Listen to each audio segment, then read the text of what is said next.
नमस्कार। कथामृत ब्लॉग पर मनोज शर्मा की एक कहानी है, आशियाना अनकंडीशनल लव स्टोरी। आज हम इसी कहानी के एक हिस्से पर बात करेंगे। ये कहानी है रचना की। कानपुर देहात के गांव से दिल्ली आई है कॉलेज पढ़ने।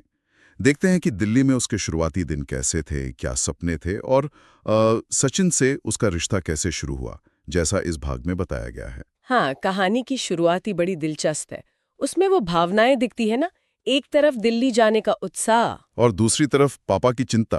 वो स्कूल टीचर हैं, तो शायद थोड़ी ज्यादा फिक्र। बिल्कुल। और घर से विदाई वाला सीन भी है। माँ की आंखें नम है। बस में बैठकर रचना अपने गांव को पीछे छूटते देख रही है। हाँ, और बस में उसके मन में जो चल रहा है, कभी लगता है वापस चली जाऊं, मम्मी पापा को छोड़कर क्या करना, पढ़ाई करके भी आखिर शादी तो। फिर एकदम से ख्याल बदलता है हाँ, कि नहीं, दिल्ली में अच्छी नौकरी मिलेगी, यहीं घर लेकर मम्मी पापा को भी बुला लूंगी। ये जो अंदर की उथल पुथल है ना शुरुआत में, ये बहुत ही रिलेटेबल चीज है। मतलब कितने ही युवा जो शिक्षा या बेहतर मौकों के लिए घर छोड़ते हैं, वो ये महसूस करते हैं। और यहाँ रचना का बैकग्राउंड भी अहम है। पिता टीचर हैं, तो शिक्षा का महत्व है घर में। उसकी शुरुआती इच्छाएं भी वही हैं, पढ़ना है, मम्मी पापा की मदद करनी है।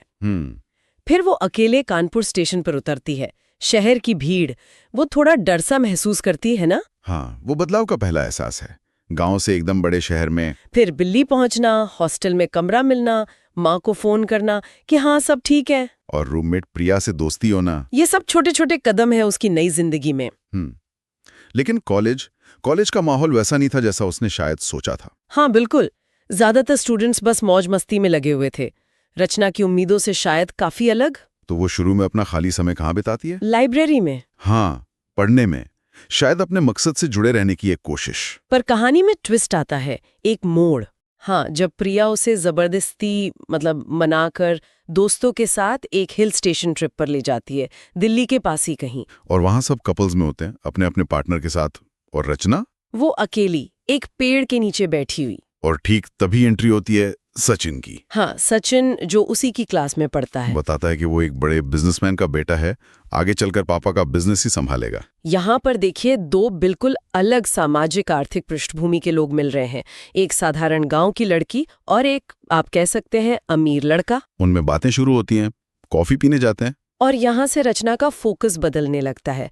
दोस्ती जल्दी ही गहरी हो जाती है, इतनी जल्दी कि उसका ध्यान पढ़ाई से हटने लगता है। हाँ, ये बदलाव काफी तेजी से आता है। दोनों साथ कॉलेज आने जाने लगते हैं, लंच साथ में। और रचना का मन पढ़ाई से उचटने लगता है। उसकी दोस्त प्रिया उसे टोकती भी है और फिर वो चेतावनी भी देती है। हाँ, कि सोच समझकर कदम उठाना, उसके पापा करोड़पति हैं, क्या वो तुझे स्वीकार करेंगे? ये एक बहुत ही प्रैक्टिकल सवाल है ना? हाँ। जो सामाजिक अंतर की तरफ इशारा करता है। रचना पहले तो टाल देती है, कहती है बस दोस्ती है। लेकिन प्रिया की बात कहीं ना कहीं उसके मन में रह जाती और है। जब वो सोचती है कि हाँ, सचिन से थोड़ा दूर रहना चाहिए, तब उसे एहसास होता है कि वो उससे प्यार करने लगी है। और फिर ज्यादा देर नहीं लगता, एक हफ्ते बाद ही सचिन अपने प्यार का इजहार कर देता है। हाँ, कहता है मैं तुमसे प्यार करता हूँ। और वो ये भी मानता है कि उनमें फर्क है। जानता हूँ हम दोनों में बहुत फर्क है, लेकिन चिंता मत करना, मैं तुम्हारे लिए पूरी दुनिया से लड़ जाऊंगा।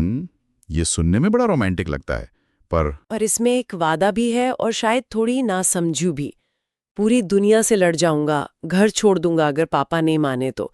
ये प्यार की शिद्दत तो दिखाता है, पर आने वाले संघर्षों का संकेत भी देता है। और रचना का रिएक्शन, आंखों में आंसू, खुशी के। वो भी अपने प्यार का इजहार करती है, लेकिन वो चिंता भी जाहिर करती है, घर वाले, पैसों की दीवार, ये सब। हाँ, तो वो जो प्रैक्टिकल प्रॉब्लम प्रिया ने उठाई थी, वो रचना के मन में भी है। तो कहानी के इस हिस्से के आखिर में हम देखते हैं कि रचना दिल्ली आई थी तो अपने और अपने माँ बाप के सपने पूरे करने। बिल्कुल, एक मकसद लेकर आई थी, पढ़ाई, नौकरी, घर। लेकिन अब उसकी जिंदगी जैसे सचिन के चारों तरफ घूमने लगी है, उसका पूरा फोकस बदल गया है। महत्वाकांक्षा और प्रेम, ये दोनों जैसे आमने सामने आ गए हैं। तो हमने देखा कि कैसे एक सीधी सादी लड़की के दिल्ली आने का सफर, उसके सपने और फिर एक रिश्ता, कैसी चीजें बदल गई। हाँ, कहानी हमें एक बहुत ही दिलचस्प मोड़ पर छोड़ देती है। यहाँ से एक बड़ा सवाल खड़ा होता है। क्या सवाल? यही कि ये जो इतना गहरा प्यार है और जो इतने साफ सामाजिक और आर्थिक अंतर है, इनको देखते हुए क्या रचना के जो शुरुआती सपने थे, पढ़ाई, नौकरी, माँ बाप के लिए घर बनाना और ये जो नया रिश्ता है सचिन के साथ, क्या ये दोनों चीजें साथ चल पाएंगी? क्या इनमें कोई संतुलन बन पाएगा, या फिर क्या एक को चुनने का मतलब होगा दूसरे को छोड़ देना? ये सोचने वाली बात है। बिल्कुल, और शायद कहानी आगे इसी सवाल का जवाब देगी।